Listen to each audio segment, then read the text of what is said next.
Qalay kayfiyatlaringiz? Yaxshi. Necha kun bo'ldi kelganingizga? 8 kun bo'ldi. 8 kun. Qirg'izistondan keldingizmi? Biz o'z Qoraqalpog'iston Respublikasi Nukus qalasidan keldik. Bular kim? Ular obsinim. Ha, u o'rta.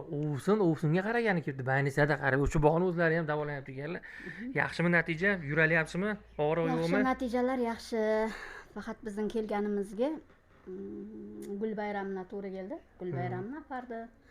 Qaytliqlarni berdi. Rahmat Yulduz opamizga. O'zingiz qalay? Obsinim yaxshi. Qarayapsizmi? Qarayapmiz. Qancha bo'ldi? 8 kun bo'ldimi? Birga kelganmisizlar? Birga keldik. 8 kun bo'ldi. Hozir natijalar yaxshi, dorilarni ishib o'tiribdi. O'zgarish bor. Xudo xolasa yaxshi bo'lib ketamiz. Nima muammo edi bularda? Davli qon bosimmi? Ko'krak muammosi. Ko'krak muammosi. Ha, ilon shov ber ekan rost bo'lsin. Yaxshi, ana bemalol qimirlab kayfiyatlari yaxshimi? Yaxshi. Yaxshi Albatta yaxshi, yaxshi qarayapti. Umringiz uzoq bo'lsin. Shunchalik yo'q demasdan turib berganingizga ham rahmat. Men omad qo'yib qoldim.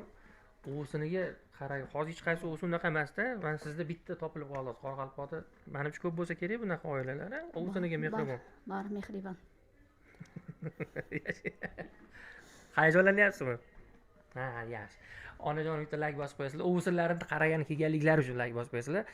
Aslan ayollari orig'i bor ekan, shu davo topishdan uchun bitta duo qilib qo'ysanglar, to'g'rimi?